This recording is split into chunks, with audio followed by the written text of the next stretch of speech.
I took us down a bunny trail that I thought was going to be brief last time, wound up being about 13 minutes long. I want to briefly return to that and just mention one of the models that I can't believe I left off my brief list of models that are used for organizing and structuring the church. I live in Oklahoma, where college football is a religion. And whether you're for Oklahoma State University or OU, honestly, in the fall, everything else becomes less important than college football. And it's not evil. I don't think there's any sin in it. If you're a fan of Oklahoma State football, you get pretty routinely disappointed, and sorry, but that's just how it is. I grew up there. I know. And the same can be true for people that are OU fans. But why I can't believe I left this model off has everything to do with how intense this enthusiasm for college football is in my home state. Because some churches are organized like a football team, right? You've got your senior minister or senior pastor who is the coach. And in some cases, not only is he the coach, but he's the general manager. He is the head of football operations. He's a top of the pyramid. Of course, God is the owner, right? But then you got the very powerful head coach, and then you have his staff of assistant coaches. And in some churches, that would be paid staff. In other churches, that's going to be like the elders. And then below the elders, you've got like trainers and water boys and all that. That'd be the deacons. And then all the way down, you've got players on the field, which be your volunteers. And then you've got people in the stands, and that would be your attenders, right? There are a lot of churches that run with that concept. There are a few flaws, and I'm just going to point out a couple of them. Number one is God's design for the church is not that it would be made up mainly of spectators in the stands, right? Most of what he says about how in the New Testament, how he wants his church to function has to do with being in the game. So to me, that's one of the first flaws, that this college football thing tends to cultivate a fans in the stands kind of mentality. And here's a second thing. One of the dynamics of coaching NCAA football is for the guys that are going to stay in your program the longest are only going to be there 5 years if you can redshirt them, right? And if they can get some kind of an exemption from the NC2A because of maybe they're working on a master's degree. I mean, there's lots of factors. But here's the thing. They are there temporarily. And if somebody goes down and you've recruited other people, you'll replace them. Now, if they're a superstar, they're hard to replace. But everybody on that team is an interchangeable part. And if they're on the field very often, they are there because they're scholarshiped, right? They are there and they're obligated because of it. Well, now, a couple of problems that this presents for the way a church could be structured is, we don't get people for 3 or 4 years unless you're in a town with a military base. And then you are going to get them for a short period of time. But most churches are not set in that environment. And even in those churches, they are not sustained by the short-term transit nature of military families. They're sustained by families that are there and are going to stay. This is their home. I know this from my personal experience, and others can give you the same kind of background. So here's the deal. You're in a church, the point is less about squeeze the most out of them for as long as you can, and then when they're done, you send them on. That won't work in a church, because a church, when it functions according to a New Testament design, the church is all about growing people into their most effective service to one another because of the work of Christ in their hearts. I'm not a fan. I love football. I love college football. I even like the NFL. I mean, there are things about the way they do stuff that irritate me, but you know what? I like football. The game is fun for me to watch. I made it all the way to third-string tackling dummy when I was in high school. That's the extent of my personal participation, but I enjoy the game. I just don't think it's a feasible model for the church, because God's church is his family. Peter talks about this in the passage that we've been working on, 1 Peter chapter 4, and here we are in verse 17. For it is time for judgment to begin with God's household. Not going to replow that ground, but I will say this is just one of many places in the New Testament where the church is identified as God's family. But what I want to return to today is this idea that it is time for judgment to begin. And it starts not with the world.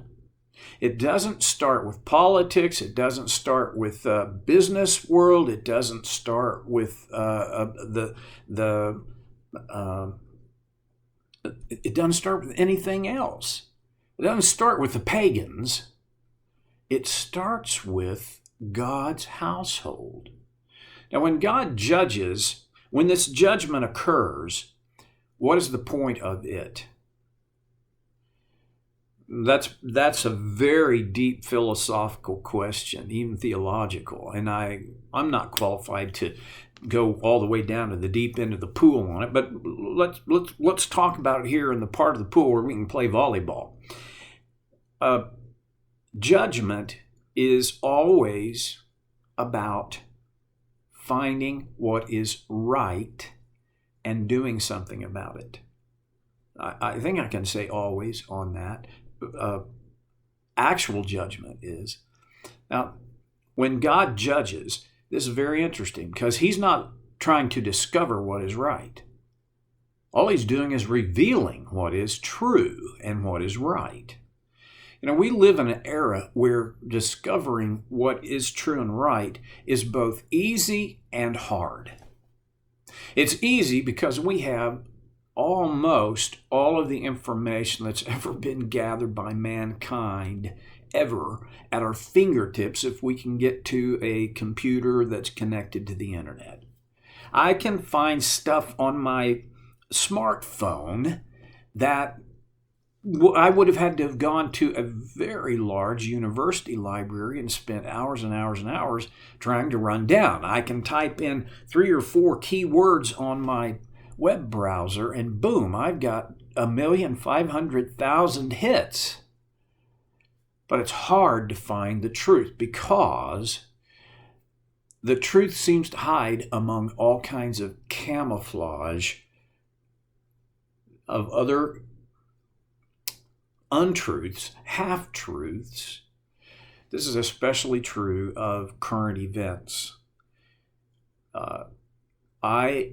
I'll just be honest with you. I don't mean this in a political sense. I just mean this is practically an observance in my life. I dropped out of following Facebook closely a month and a half or so ago. I talked a little bit about it, but I don't think Facebook is evil. It's just that I realized that it was my primary source for getting a view of the world. And here's the deal on that. That's not what that's not Facebook's best value. And there are so many competing voices with very competitive and contradictory ideas of what the world is about and where it's going and why it's going there. I found it too confusing, disruptive to my life. It was sucking life out of me instead of putting life into me. Well, you don't need to get off Facebook if you don't want to. That's not a matter of if you follow Christ closely, you just can't do Facebook. I'm not saying that at all. Years ago, now 35, almost 40 years ago, I quit reading the newspaper because it was so depressing to me. Even the human interest stories, the only reason that they seemed appealing is because they were one of 5,000 stories, and the other 4,999 were about death and dismemberment. So I gave it up, and I discovered I have yet to miss an important event. People tell me. I hear snatches on the radio with headlines, and that's enough for me. I quit watching TV news because pretty much for the same reason. And then, this is how old I am, when CNN was the first network to emerge as a 24-hour source of news, what I realized is there's really only about, 90 minutes of legitimate news. So if you're going to be on for 24 hours, either you're just going to have to put things on and you're just going to repeat it, for 24 hours. And that'll get boring after a while. And when things are boring, people don't tune in. And if they don't tune in, you don't sell advertising. If you don't sell advertising, you're going to go belly up. I mean, it's just economics, right? Well, I'm on a high horse, so I'm going to continue. I'm just about done. I just am very suspicious of almost all television news because they seem to not want to report the news so much as tell me what it means and guide me to a bias that they have and invite me to join them in their bias. I got enough biases, okay? And that was not helpful to me. So for us, judgment, discovering, figuring out, finding the truth is difficult. And we're bombarded with data and information and misinformation. I don't care what news network you're watching, listening to, reading. You know what? It won't matter because they're not in the business of discovering and revealing truth. God is, though. God will always be in the business of revealing truth. That's what judgment from God is all about. Judgment is not a subjective thing from God's perspective. It's very objective. You have what is true and you have what is not true. And in our world, there's this middle ground that moves around of, well, it's kind of true, it's kind of not true, but it's not fully true, it's not fully untrue. We have this gray area. And I don't know how you get away from that, but I believe that our God doesn't waffle in a gray area. When He brings judgment, He will disclose, reveal the truth. And there are times when that is in my favor because I was living, acting, choosing, deciding on the basis of truth. And I was acting truthfully, speaking truthfully. It's not so favorable all the time, though, because there are times when I am living from behind a mask. I am projecting one thing while being another. I am thinking and behaving in ways that don't fit with God's design. And the clinical term for that is sin. But I want to hide that. Almost everybody struggles in that area. Only Jesus was perfect, and only he never held a mask. We're going to come back to the idea of how when God's judgment begins with God's family, what's it going to look like? And what will it mean for you and for me? But for now, I've already blown past my 15-minute mark again.